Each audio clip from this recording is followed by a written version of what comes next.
Raise hand करो सारे की हाँ सर तैयार है, आगे बढ़े। एक बार रेज हैंड करो पहले, जल्दी जल्दी फटाफट, शाबाश, वेरी गुड वेरी गुड। अरेन, अरेन जल्दी बेटा, अरेन आप हैं यहाँ, ओके हैं। चलिए बच्चों आइए वापस आ जाओ फटाफट। हम लोग थे कहाँ पे, हाँ इस पे थे, ठीक है, टेम्परेचर वाले पे। तो 10 बच्चे हैं, अलग अलग रूम में है, और उनके रूम का जो तापमान है वो 20 डिग्री है। मैं गया, मैंने कहा भाई साहब मेरे को रिएक्शन करनी है तुम्हारे हर एक रूम में, लेकिन वो रिएक्शन 25 डिग्री पे होगी। 20 डिग्री है, 25 डिग्री पे होगी, इसको फटाफट 25 करो, मैं आ रहा हूँ 2 घंटे में मार्केट से। तो बच्चे ने अलग अलग तरीका लगाया, एक बच्चे ने सारी मोमबत्ती जलाई अपने रूम में, ठीक है। एक मिनट को, घर की सीटी बज रही है, खाना बन रहा है, भूख लग रही है मुझे। दूसरे बच्चे ने क्या करा था, एलपीजी सिलेंडर ऑन कर दिया था अपने घर में। तीसरे बच्चे ने क्या करा, लकड़ी लाया, मिट्टी का तेल डाला और आग लगा दी, उससे जल गया, ठीक है। चौथे बच्चे ने उपले से, काउ डंग केक जिसे बोलते हैं, उसको जलाया, उससे तापमान बढ़ाया।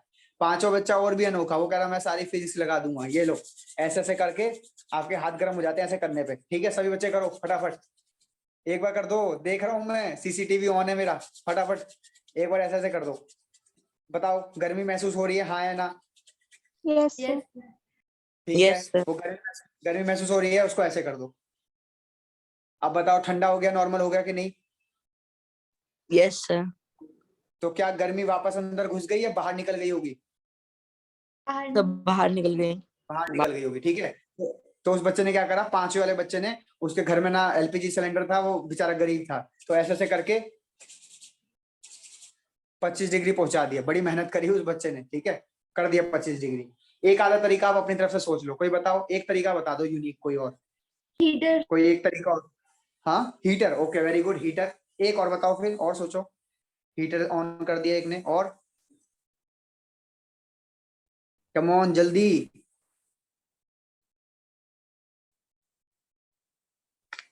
नहीं आ रहा कुछ भी दिमाग में? अरे बल्ब से, वेरी गुड, मैं बल्ब जला दिए, बहुत सारे बल्ब जला दिए, बहुत सारे बल्ब जला दिए। वो E is equal to H nu, photons फेंकेंगे और गर्मी हो जाएगी बहुत ज्यादा। एक बच्चा लिख रहा है, एक माइक्रोवेव, एक बच्चा लिख रहा है सर बम छोड़ देंगे। अरे भाई पगला गए हो क्या, बम छोड़ोगे उसके अंदर, रूम के अंदर बम, कह रहा है बम छोड़ दो सर, बम से टेम्परेचर बढ़ाओगे, ठीक। सर सीटी लगाएंगे। यहाँ पे मैं जो है आतंकवादी बच्चों को भी पढ़ा रहा हूँ, ठीक है। बम बम के बारे में बात मत क्या करो, बम नहीं फोड़ेंगे हम और भी दूसरे तरीके निकालेंगे भाई बातचीत करने का। ये कौन सा तरीका होता है कि पड़ोसी मुल्क में जाके बम फेंकाओ? बातचीत करेंगे, वरना फिर अगर वो नहीं मानते हैं तो फिर दूसरे तरीके से अपनाएंगे, ठीक है। तो चलो मेरी बात समझ आ गया आपको, हर रूम में 25 डिग्री करना था। मैं आया 2 घंटे बाद मार्केट से, ठीक है, मैंने कहा कि भाई दिखाओ 25 डिग्री है कि नहीं, तो सबके रूम में 25 डिग्री था। एक बात बताओ, 20 से 25 हो गया, क्या मुझे फर्क पड़ेगा कि किसने कौन सा तरीका अपनाया है? मेरे को तो रिएक्शन 25 डिग्री पे करनी थी, अब मेरी सारे रूम में रिएक्शन हो जाएगी 25 डिग्री वाली। बताओ क्या फर्क पड़ेगा कि किसने कैसे गर्मी बढ़ाई है रूम की? No sir. नहीं। तो वही मैं आपको कह रहा था कि जो टेम्परेचर है ये एक स्टेट फंक्शन मतलब ये या तो इनिशियल पोजीशन पर डिपेंड करेगा कि 20 डिग्री था, और फाइनल पोजीशन पर डिपेंड करेगा कि ये 25 डिग्री हो गया। पाथ पे डिपेंड नहीं करेगा, पाथ पे डिपेंड नहीं करेगा, अपनी इनिशियल और फाइनल पोजीशन पर डिपेंड करेगा। तुम उसे कैसे लेके गए हो वहां पे 20 से 25 तुम कैसे पहुंचे हो, हमें परवाह नहीं है, हमें 20 और 25 चाहिए था बस, ये होता है इसका डिफरेंस, ठीक। तो ये जितने भी स्टेट फंक्शंस हैं, जितने भी स्टेट फंक्शंस हैं, सब के सब इनिशियल और फाइनल पोजीशन पे डिपेंड करते हैं, सारे के सारे। मान लीजिए आपने एक कुआं खोदा, ठीक है, या गड्ढा खोदा, और गड्ढे में 2 लीटर पानी है, ठीक है। मैं गया, मैं कहा भाई इसमें 2 लीटर नहीं, मुझे 5 लीटर चाहिए, क्योंकि जो मैं काम करने वाला हूं ना उसके लिए 5 लीटर पानी चाहिए। अब तुम्हारे ऊपर है भाई, 2 से तुम्हें 5 करना है। एक बच्चा क्या कर रहा है, पाइपलाइन छोड़ दी, भाई पाइप लगाई टोटी में, पाइपलाइन उसमें डाल दी गड्ढे में, हो गया 5 लीटर। एक क्या कर रहा है, मग्गे से लेकर जा रहा है फिर पलट रहा है, फिर मग्गे से ले रहा है फिर पलट रहा है फिर जा रहा है। एक बच्चे ने क्या करा, बाल्टी भर ली, बाल्टी भरी और सीधा पलट दी, ठीक। एक बच्चा क्या कर रहा है, पानी पिया कर दिया, पानी पिया फिर कर दिया। तो वैसे भी 5 लीटर कर सकते हो, हाँ या ना? बिल्कुल। सर। ठीक है, कर सकते हो। करोगे क्या? आखिरी वाला तरीका करोगे? बोलो। नहीं। क्या कह रहे हो? स्कूल वाले टीचर होंगे तो सर जरूर कर देंगे एक बार, ऐसा कहना है क्या? अरे बोल दो, शर्मा क्यों रहे हो? ये रिकॉर्डिंग कहीं नहीं जाएगी, तुम्हारे पास ही रहने वाली है। बोलो हाँ है ना, मैं देखना चाहता हूँ कितने कर अंदर देंगे से सर, कर देंगे। कर देंगे। देखो कितने जल रहे हैं अंदर से, एकदम ऐसे हो गया है कि बस बस टीचर का जो है नुकसान करेंगे सर, उसको जो है 2 लीटर से सर 5 लीटर क्या हमसे हुआ, वैसे मेहनत आपने करवा। पूछा क्या? सुना नहीं मैंने। अरे वेदांत, सारा तो तुमने मजा खराब कर दिया। नहीं, एक बार मैं बताओ। कह रहा हूँ कि 2 लीटर से 5 लीटर करना था, तो एक तरीका ये भी तो हो सकता है कि पानी पिया और उसमें कुल्ला कर दिया, उसको कुल्ला करते करते करते उसको 5 लीटर कर दो। तो मैं ये पूछा था कि क्या ये तरीका आप करोगे अगर आपका टीचर बोल के जाए कि 2 से 5 लीटर करना है? तो अभी एक बच्चे ने कहा हाँ सर हम तो कर देंगे, हमें स्कूल वाले टीचर से तो बस पूछो मत, बहुत किलसन सब सी 5 होती नंबर होते हैं, करना ही पड़ेगा। है। हाँ 5 नंबर भी होते हैं, इंटरनल भी तो होते हैं। हाँ सर, क्या चलो पता मैंने कॉपी वगैरह ना दी हो तो बीसी चढ़ा दें। हाँ है ना, चलो तो आ जाओ वापस। तो ये जितनी भी चीजें हैं, अगर आपको एक अवस्था से दूसरी अवस्था पे जाना है, मतलब इनिशियल पोजीशन से फाइनल पे जाना है, आप कोई सा भी रास्ता अपनाओ, हमें फर्क नहीं पड़ता। हमें तो फाइनल सॉरी, हमें तो फाइनल रिजल्ट पे फर्क पड़ता है। 20 से 25 डिग्री तापमान कर लो, 2 लीटर से 5 लीटर पानी ले आओ, कैसे लाए हो हमें परवाह नहीं है, बस ले आओ। क्या आपको समझ आ गया कि ये प्रॉपर्टीज कैसे इनिशियल और फाइनल पे डिपेंड कर रही हैं? जल्दी बताइए। Yes sir. ठीक है, अब अगर हम बात करें थोड़ा सा और, अगर हम फिजिक्स में घुस के देखें इसका, तो फिजिक्स में एक बहुत अच्छा एग्जांपल है इसका, जो कि है बेटा डिस्टेंस और डिस्प्लेसमेंट। ठीक है, ये आपकी इनिशियल पोजीशन है, इनिशियल, और ये आपकी फाइनल पोजीशन, फाइनल। अब मैं आपसे पूछूं कि 2 बच्चे हैं, तो एक बच्चा जो है वो यहाँ से ऐसे ऐसे ऐसे ऐसे ऐसे ऐसे ऐसे ऐसे ऐसे अब तब यहाँ पे पहुंचा, इस जगह पे। ठीक है, और जो दूसरा बच्चा है वो यहाँ से इस जगह पे डायरेक्ट आया, सीधा लिफ्ट से, एकदम लिफ्ट से, ये सीढ़ी से आया है। अब मैं आपसे पूछूं कि बेटा तू फाइनल पोजीशन पे कितनी ऊंचाई पे चढ़ के आया है? एक बच्चा बोलेगा सर मैं 50 मीटर चढ़ के आया हूँ, दूसरा भी बोलेगा मैं 50 मीटर पर चढ़ के आया हूँ। मुझे फर्क पड़ेगा क्या कि वो सीढ़ी से आया है कि लिफ्ट से आया है? मुझे बस उनका डिस्टेंस पता करना था कि वो कितना ऊपर चढ़ के, ग्राउंड से कितना अपर लेवल पे है। तो दोनों ने आंसर दिया 50 मीटर, चाहे वो चढ़ के कैसे भी आए हो, मुझे फर्क नहीं पड़ता। तो 2 पॉइंट के बीच में जो डिफरेंस है, ठीक है, उससे फर्क पड़ता है। वो रास्ता कौन सा अपना है वो फर्क नहीं पड़ता। तो डिस्प्लेसमेंट लो चाहे डिस्टेंस लो, मुझे इनिशियल फाइनल पे डिपेंड करता है, पाथ डिपेंड नहीं करता। बोलो आया समझ अब भी है कि नहीं आया अभी? Yes sir. आ गया सर, आ गया। अब ये ज्यादा क्लियर जब हो जाएगा जब मैं तुम्हें एक पाथ फंक्शन बता दूं कि सर फिर ऐसा कौन सा प्रॉपर्टी है जो पाथ पे डिपेंड करता है। तो बेटा पाथ पे डिपेंड करता है एनर्जी। एनर्जी जो है इस सिस्टम की, ध्यान सुनना, एनर्जी जो है इस सिस्टम की वो पाथ पे डिपेंड करेगी। कैसे सर? आप ही बताओ। जो इंसान यहाँ था और सीढ़ी से चढ़ के ऊपर गया, और जो इंसान यहाँ था और लिफ्ट से ऊपर गया है, क्या दोनों में एनर्जी उतनी ही होगी जितनी नीचे थी, या दोनों में काफी चेंज आया होगा? काफी चेंज। काफी चेंज। अगर आप सही, अगर मैं जैसा सोच पा रहा हूँ कि बच्चा ये सोच रहा होगा कि सर इसकी एनर्जी बहुत खर्च हो गई होगी, इस पर बहुत कम एनर्जी बची होगी, और सर इसमें इसकी तो खर्च ही नहीं हुई, ये तो सीधा लिफ्ट से आया है। तो आप बिल्कुल सही हैं, इसकी एनर्जी बहुत कम हो चुकी है, इसकी एनर्जी अभी भी बची हुई है। Reason is path. एनर्जी अलग थी, यहाँ पे एनर्जी अलग थी, रीजन इज पाथ। तो उम्मीद करता हूँ कि आप समझ गए कि एनर्जी एक पाथ फंक्शन है, और ये बाकी सब जो है ये पाथ फंक्शन नहीं है, ये तो इनिशियल और फाइनल पोजीशन पे डिपेंड करते हैं। उम्मीद करता हूँ कि यहाँ तक ये 2 टिक मारे हुए क्लियर हो गया। बताओ आगे चलें। सर पाथ फंक्शन मतलब पाथ को देखता है कि कैसे आए। हाँ तो सर हर स्टेट फंक्शन पाथ फंक्शन नहीं हो गया? नहीं, कैसे हो गया? अभी तो हमने कहा कि 2 लीटर से 5 लीटर आपको करना है, तो कैसे भी करो, कोई सा भी पाथ अपनाओ, बाल्टी से भरो चाहे मग्गे से भरो चाहे कुल्ला करके भरो, हमें क्या परवाह है, हमें तो 5 लीटर चाहिए था। अब तो तुमने सर तो 5 लीटर लेकिन कर उसका दिया। पाथ देखें तो वही चीज पाथ फंक्शन भी हो गई।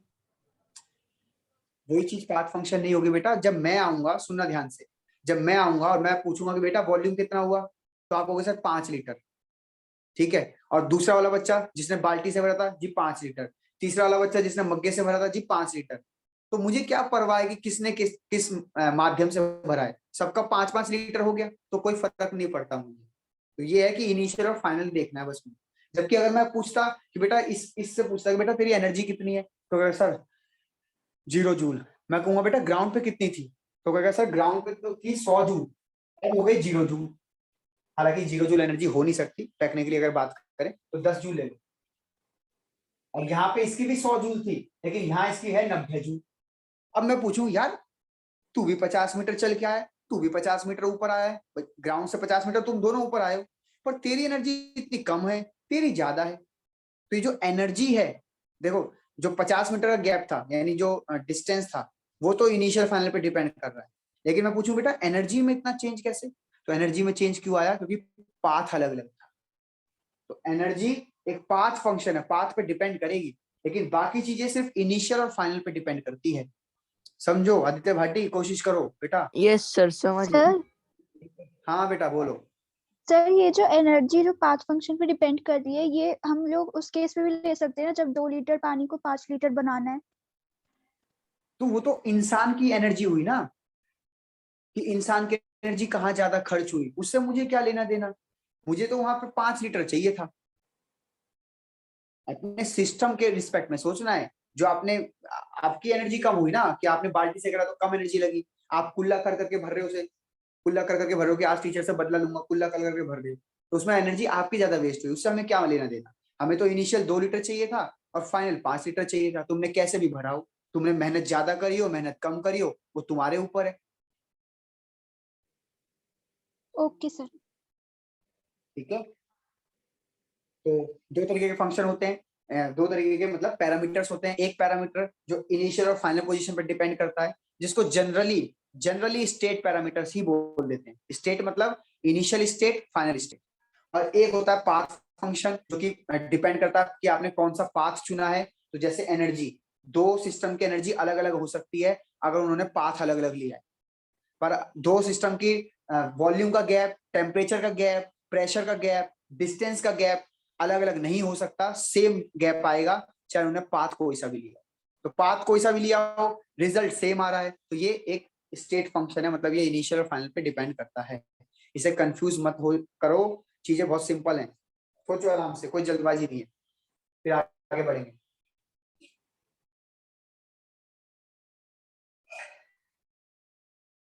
बढ़े आगे। Yes sir. यस ठीक सर। है बेटा, यस।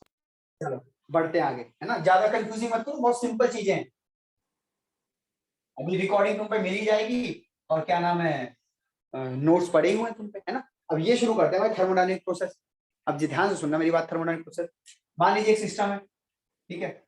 और अच्छा ये भी बेसिक ही चल रहा है, ये सारा भी इंट्रोडक्शन चल रहा है। मेन मुद्दा यहाँ है ये है मेन मुद्दा। तो बस ये लास्ट टॉपिक रह गया इंट्रोडक्शन, फिर मेन मुद्दा चालू होने वाला है। यहाँ से न्यूमेरिकल चालू हो जाएंगे, यहाँ से हम न्यूमेरिकल शुरू कर देंगे स्टार्ट। ठीक है, ये तो बेसिक हो गया सारे के सारे। आ जाओ। तो ये सिस्टम है बच्चों, जिसमें कुछ गैस के मॉलिक्यूल थे, और यहाँ पे कुछ प्रेशर था P1, let it be volume था V1, let it be temperature था T1। क्लियर। अब मैंने क्या करा, मैंने ये करा कि यहाँ पे इसको दूसरे बीकर में डाल दिया। ठीक है, मतलब दूसरे बीकर में in the sense same beaker था। ठीक है, बीकर सेम था, यानी वॉल्यूम यहाँ भी V1 था, लेकिन प्रेशर चेंज हो गया। क्यों? क्योंकि इस बीकर को मैंने हीट कर दिया था। ध्यान से सुनिएगा मेरी बात, इस बीकर को मैंने हीट कर दिया था। तो यहाँ जो गैस के मॉलिक्यूल थे, जब आप इसको हीट कर दोगे, भाई मान लो ये भी 5 लीटर है, ये भी 5 लीटर है, ठीक है। यहाँ पे तापमान लेट इट बी 20 डिग्री है, सॉरी तापमान यहाँ लिख देता ना, 20 डिग्री है, ये 5 लीटर है, और लेट इट बी ये 50 ATM है ना। ये गैसेस के मॉलिक्यूल दीवार पे दे टक्कर मार रहे हैं, और 50 ATM जनरेट कर दिया प्रेशर। अब मैंने इसी को कंटेनर को जो है इधर लिखा है, लेकिन फर्क क्या है कि मैं अब इसे हीट कर रहा हूँ, इसे हीट कर रहा हूँ। अच्छा ढक्कन बंद है, मॉलिक्यूल्स भागेंगे नहीं, हीट कर रहा हूँ। तो V1 तो 5 लीटर ही है, लेकिन टेम्परेचर देखो मैंने क्या करा, टेम्परेचर मैंने बढ़ा दिया 20 से 40 कर दिया, 40 डिग्री। अब आप जरा प्लीज सोच के बताइएगा, अगर आपको गे लूसेक लॉ याद है, गे लूसेक लॉ, किसी को याद है गे लूसेक लॉ क्या कहता था? बताओ एनीवन? 5वें चैप्टर में तो भूल गए ना, ये दिक्कत है। तुम लोग रेगुलर रिवाइज नहीं करते हो, एक चैप्टर जो पढ़ लिया फिर अब उसे दोबारा पढ़ना ही नहीं। बोलो दृष्टि बोलो। Sir, it states that at constant volume, pressure of a fixed amount of a gas varies directly with the temperature. अरे तो मेरी 100 आ माँ, जाएगा। अंग्रेज, सीधा ये बोलो pressure directly proportional to temperature. Gay Lussac law. क्या सेंटेंस Yes, sir. स्टेटमेंट देने लग गए तुम, और ऊपर से मेरे आगे। मुझे तुम्हें पता है मेरी इंग्लिश वैसी गई गुजरी है, ठीक है। हाँ जी, बाकी बच्चों ने भी मैसेज में लिखा हुआ है, कुछ ने सही लिखा बिल्कुल, जिसने मैसेज लिखा हुआ है। तो गे लूसेक लॉ कहता है कि अगर आप वॉल्यूम को कांस्टेंट कर दें और टेम्परेचर को आपने देखो 20 से 40 कर दिया डबल, तो प्रेशर भी डबल हो जाएगा, जो कि आदित्य भाटी भी यही कह रहे थे कि 100 atm हो जाएगा। तो बच्चों, एक अवस्था से दूसरी अवस्था में ले आए, प्लीज सुनना ध्यान से, एक अवस्था से दूसरी अवस्था में ले आए, इस चीज को कहते हैं थर्मोडायनेमिक प्रोसेस। बताओ, आया समझ वर्ड का मीनिंग थर्मोडायनेमिक प्रोसेस का? अरे यस सर, आ बोलो, गया। थोड़ा सा दोबारा लिख देते हैं, लिख ही दिया हमने इस बार। तो ये थी इसकी अवस्था, भाई ये था प्रेशर, ये था वॉल्यूम, ये था टेम्परेचर। अवस्था बदल दी, टेम्परेचर अलग कर दिया, प्रेशर अलग कर दिया, वॉल्यूम चलो वही रख। तो जब एक अवस्था से दूसरी अवस्था पे आप जाते हो, तो लिखा है state of a system change. जब इसका स्टेट, इस सिस्टम का स्टेट चेंज हो जाए, तो उसको हम कहते हैं बेटा थर्मोडायनेमिक प्रोसेस। सर तो थर्मोडायनेमिक ये तो सर पूरा ही अनस्टेबल है, इसमें तो इक्विलिब्रियम कहीं भी नहीं बन रहा। अनस्टेबल है। अनस्टेबल किस बिहाफ पे कह रहे हो बेटा? तो मतलब इसमें इक्विलिब्रियम कहाँ से बनेगा? सारे वो तो और ज्यादा तेज मूव कर रहे हैं। तो इक्विलिब्रियम से आप क्या समझ रहे हो कि वो गैस के अच्छा, पार्टिकल ये ऐसे बैठ जाएं? हैं, ऐसा समझ रहे हो कि गैस के पार्टिकल ऐसे नहीं बैठ जाएं? वो सर, वैसे वो लेकिन नहीं है बेटा। टेम्परेचर भी तो बढ़ रहा है। अब तो टेम्परेचर बढ़ हाँ, रहा है। टेम्परेचर बढ़ा दिया तो प्रेशर बढ़ा दिया, बस हो गया। अब यस। इक्विलिब्रियम में वो अब स्थिर हो गया, धनाधन टक्कर मारेंगे, 100 एटमॉस्फेयर हमेशा प्रेशर मेंटेन रखेंगे, 100 एटमॉस्फेयर हमेशा प्रेशर मेंटेन रखेंगे। क्यों? तापमान 40 डिग्री कर दिया, इक्विलिब्रियम में आ गए फिर से। भाई जैसे जैसे तुम तापमान बढ़ा रहे थे, वैसे वैसे प्रेशर बढ़ रहा था, इक्विलिब्रियम डिस्टर्ब, बढ़ा रहे हो, ये भी बढ़ रहा है, इसे रोक दिया, ये भी रुक गया, हो गया इक्विलिब्रियम। तो यहाँ भी इक्विलिब्रियम में था, यहाँ भी इक्विलिब्रियम में। अब 2 घंटे बाद आ जाना, 100 atm प्रेशर मिलेगा। 2 साल बाद आ जाना, 100 atm प्रेशर मिलेगा। यहाँ आ जाना, उतना ही मिलेगा सब कुछ। तो ये है एक इक्विलिब्रियम, ये है एक इक्विलिब्रियम, और इससे इस पे आप पहुंचे हो, तो इसको कहते हैं थर्मोडायनेमिक प्रोसेस। अब अगर मैं गलत नहीं हूं, तो ये जो प्रोसेस आपने किया, ये आपने कांस्टेंट वॉल्यूम पे करा है। बताइए हाँ है ना? करा कि नहीं कांस्टेंट वॉल्यूम पे? Yes, sir. तो क्या इस प्रोसेस का नाम आइसोकोर प्रोसेस नहीं हो सकता? Isochore process Yes, sir. याद करो, स्टेट्स ऑफ मैटर में पढ़ा दिया है कि जहां कांस्टेंट वॉल्यूम होता है उसको हम आइसोकोर बोलते हैं। यहाँ पे आइसो मतलब था सेम, और यहाँ पे कोर का मतलब है वॉल्यूम। अगर मान लीजिए यही प्रोसेस आप सेम टेम्परेचर पे करते, तो क्या कोई बताएगा कि इसका नाम क्या रखता फिर मैं इस Isotherm. प्रोसेस का? बिल्कुल सही, आइसोथर्म। ऐसे ही अगर ये चेंज जो कर रहा हूँ ये कांस्टेंट प्रेशर पे करता, तो क्या नाम रखते? आइसोबार। Isobar. बिल्कुल सही जवाब, आइसोबार। उम्मीद करता हूँ आपको थर्मोडायनेमिक प्रोसेस समझ आया कि एक अवस्था से दूसरी अवस्था को कहते हैं। फिर आपको ये समझ आया कि क्या क्या हो सकते हैं, कितने टाइप के हो सकते हैं। कांस्टेंट वॉल्यूम पे कर दोगे तो आइसोकोर, सेम टेम्परेचर पे यानी कांस्टेंट टेम्परेचर पे कर दोगे तो आइसोथर्म, कांस्टेंट प्रेशर पे कर दोगे तो आइसोबार। क्या मैं आगे बढ़ूं? Yes, sir. Yes sir. ठीक है। अब बच्चों इसके अलावा 3 प्रोसेस और हैं, cyclic process, reversible process, irreversible process. भाई 3 तो ये हो गए, isobar process, isochore process, isotherm process. 3 और हैं, cyclic, reversible, irreversible. Reversible irreversible तो मैं आगे पढ़ाता हूँ, अभी मैं आपको सिर्फ साइक्लिक समझा देता हूँ। साइक्लिक प्रोसेस किसे कहते हैं? देखो ध्यान से, साइक्लिक प्रोसेस। बेटा बोर तो नहीं हो रहे? अरिन समझ आ रहा है आपको? अरिन, अनुराग ठीक है हुए वो? Yes sir. Okay very good. नहीं सर, मार्केट में सही टिके रहना है बेटा। मजा आ रहा है। हाँ अच्छा, मजा आया तो ऐसे कर, जैसे मैं नाच रहा हूँ, मजा आ रहा है, पॉपकॉर्न लेके बैठा हूँ सर, ऐसे ही नाचते रहो बस, मजा आ रहा है। ये नहीं कह सकते सर हाँ समझ आ रहा है, ठीक लग रहा है सर, लग रहा है कि हाँ सर केमिस्ट्री पढ़ रहे हैं, मजा आ रहा है। सही पढ़ा रहे हो सर, सही पढ़ा रहे हो। अच्छा तुम मुझे जज करोगे कि सही पढ़ा रहे हो? सर क्या हाँ। बोलूं अब। वही तो बात है, तुम कुछ भी बोलो सर आप अच्छा अगेंस्ट पढ़ा रहे हो। अगेंस्ट ही कर दूंगा। चलो हाँ ये बात सही कही। अगर चलो छोड़ो, मैं आ गई हूँ। देखो क्योंकि रिकॉर्डिंग हो रही है तो कई बार ध्यान रखनी पड़ती है, क्या पता कहीं वायरल तुमने कर दिया, किसी और बच्चे को भेज दिया तो दिक्कत हो जाती है। साइक्लिक प्रोसेस सुनो क्या है। साइक्लिक प्रोसेस कैसे बताएं कैसे बताएं कैसे बताएं, ऐसे बताते हैं। देखो मान लीजिए मैं अब पढ़ा वढ़ा के, ध्यान सुनना, लास्ट तुम्हारा बैच है, पढ़ा वढ़ा के मैं थक गया एकदम, एग्जॉस्ट हो गया, ठीक है। तो एग्जॉस्ट हो गया तो ये मेरी इनिशियल पोजीशन मानो, ध्यान सुनना, जो मैं थका हुआ हूँ ना ये मेरी इनिशियल पोजीशन मानो। अब खाना खाया, एनर्जी आ गई, डिनर करूंगा ना भाई, एनर्जी आ गई, थोड़ा बहुत फोन वोन चलाया, इंस्टाग्राम की रील इधर उधर घुमाई, ठीक है, इसको फॉरवर्ड किया उसको फॉरवर्ड किया, दोस्त से बात करी, इधर करा उधर करा, और सबको गुड नाइट करके सो गए। सुबह उठा, इधर खाना वाना खाया, काम वाम करा, फिर पढ़ाया, स्कूल गया, ट्यूशन लिए, और रात को फिर से इसी टाइम वापस से मैं एग्जॉस्ट हो गया। तो this is called cyclic process.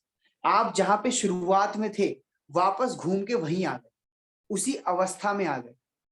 लेकिन वो टाइम पीरियड आपको देखना पड़ेगा कि अभी मान लीजिए 10 बज रहे हैं, तो 10 बजे मेरी ये सिचुएशन थी, कल 10 बजे रात को अगर यही सेम सिचुएशन रहेगी तो मैं कहूंगा कि मैंने साइक्लिक प्रोसेस किया है। मैंने पूरे 24 घंटे में अपने आप को वापस उसी जगह पे लिया जिस जगह पे मैं था। 50 जूल ताकत बची थी, तो अगले रात को यानी कल 10 बजे 50 जूल ही बचेगी। तो इसको कहते हैं साइक्लिक प्रोसेस। यानी अलग अलग चीजें करेगा, आपका जो सिस्टम है, जो मैं हूं, अलग अलग चीजें करेगा, लेकिन एट द एंड वहीं आ जाएगा वापस। जैसे पीयूष तिवारी कह रहे हैं कि वाटर साइकिल, क्या बोला आपने, वाटर साइकिल इससे भी बढ़िया एग्जाम्पल है। अब बेटा वाटर साइकिल इससे भी बढ़िया एग्जाम्पल, मतलब मेरे एग्जाम्पल को तुमने ऐसे बता दिया यार, इतनी मुश्किल से मैंने सोचा अपने ऊपर। चलो ठीक है आगे बढ़ते हैं। हाँ जी, तो वाटर वाटर साइकिल भी एक एग्जाम्पल है जो कि पीयूष तिवारी कह रहे हैं, इससे अच्छा एग्जाम्पल है कि पानी जहाँ पे था घूम फिर के वापस वहीं पे आ गया। ठीक है आगे सुनो, अब इसको केमिस्ट्री में लगाते हैं, ये तो आपको वैसे बार बार से एग्जाम्पल हुआ। केमिस्ट्री में ऐसा है कि ये रहा आपका एक सिस्टम, और यहाँ पे कुछ गैस के मॉलिक्यूल है, इनका प्रेशर है इस टाइम पे let it be P1, temperature है T1, वॉल्यूम है V1। मैं बाकी चीजें नहीं नाप रहा हूँ, डेंसिटी नहीं नाप रहा, पीएच नहीं नाप रहा, रिफ्रैक्टिव इंडेक्स नहीं नाप रहा, एंट्रोपी नहीं नाप रहा, गिब्स फ्री एनर्जी नहीं नाप रहा, एंथैल्पी नहीं नाप रहा, स्पेसिफिक कैपेसिटी नहीं नाप रहा, ये तीन चीजें नाप। मैंने क्या करा, इसमें थोड़ा बहुत चेंज किया, ऐसे चेंज करते हैं ना, अवस्था चेंज करते हैं, थर्मोडायनामिक प्रोसेस, कुछ चेंज किया, और अब ये सिस्टम के पास प्रेशर P2 हो गया, V2 हो गया, वॉल्यूम टेम्परेचर T2 हो गया। मेरे को चैन नहीं आया, मैंने फिर से इसमें कुछ छेड़खानी कर दी, भाई साहब छेड़खानी करी तो इसकी अवस्था फिर बदल गई, अवस्था मतलब स्टेट फिर से बदल गई। अब ये P3 हो गया, V3 हो गया, T3 हो गया, ठीक। और मैंने क्या करा, घूम फिर के वापस से इसको ऐसे ला दिया। अब जब आप सुबह आए थे तो भी आप यही देख के गए थे, अब आप शाम को आओगे तो भी आपका सेम प्रेशर टेम्परेचर वॉल्यूम। तो आप तो ये कहोगे ना कि सर आपने कुछ किया भी, इस सिस्टम के साथ कुछ करा भी कि नहीं करा। मैंने कहा बेटा मैंने करा है, सच बता रहा हूँ मैंने करा है। तो फिर आप बोलोगे कि सर फिर आपने साइक्लिक प्रोसेस कर दिया, क्योंकि आपने जितने भी चेंज करे वो चेंज एट द एंड वापस वहीं आ। तो this is called cyclic process. बोलो आया समझ साइक्लिक प्रोसेस या नहीं? Yes sir. Yes sir.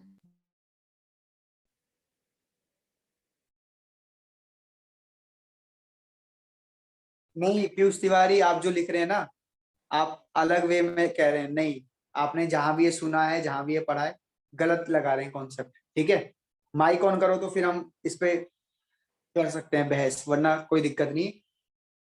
ठीक है चलो जी, तो उम्मीद करता हूं कि आपको साइक्लिक प्रोसेस समझ आ गया कि आप कितना ही चेंज करते रहें, कम करें ज्यादा करें, कम करें ज्यादा करें, एट द एंड अगर आप वहीं पे आ गए हैं तो भाई इसे साइक्लिक प्रोसेस कहेंगे। ये नहीं है कि इक्वल चेंज करना, प्लीज सुनो ध्यान से। पीयूष तिवारी आपका भी यहीं पे लाइन कवर हो जाएगा।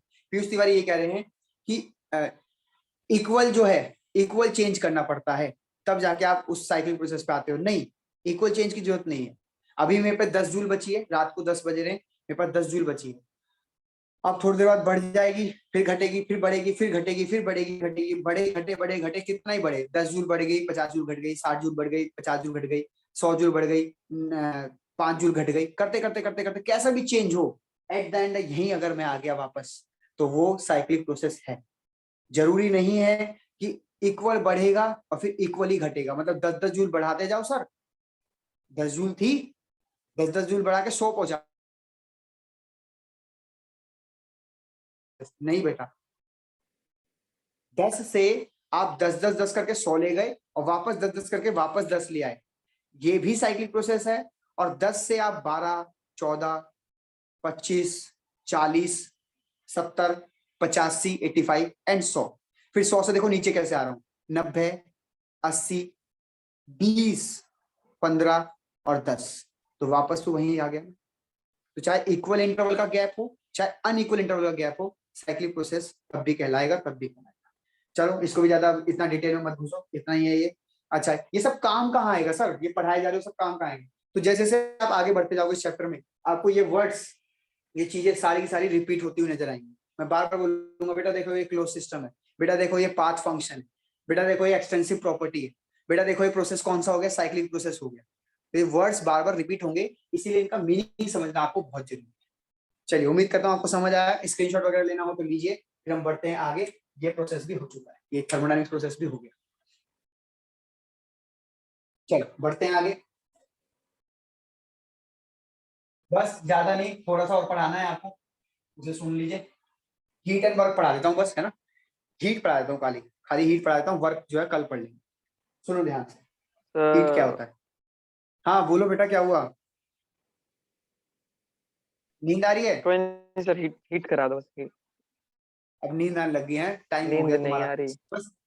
बस हीट करा देता हूँ, हीट छोटा सा टॉपिक। देखो हीट बहुत आसान है, ये रहा एक सिस्टम, सर स्क्रीन ठीक ब्लर है? हो गई सच में। स्क्रीन ब्लर हो गई, अभी 1 GB नेट कैसे खत्म हो गया, अभी तो नहीं रिचार्ज हो किया है, गया, 15 नो रुपए सर लगा। सर ठीक आ रहा आ है। रही है। तुम्हारे चक्कर में 15 रुपए का रिचार्ज सर करा, मेरी क्यों 1 हो रही है GB। ऐसे? तुम्हारा नेट हो गया ना बेटा, तुम इंस्टाग्राम ऐसे ऐसे करते रहते हो तो हो गया। मेरा अरे क्यों खत्म सर हुआ है, आज नहीं, मैंने मेरा भी वाईफाई चल रहा है। 15 मिनट, आज मैंने इंस्टाग्राम बस ऐसे करा, सिर्फ 15 मिनट, सिर्फ ऐसे, और सारा नेट उड़ गया उसमें।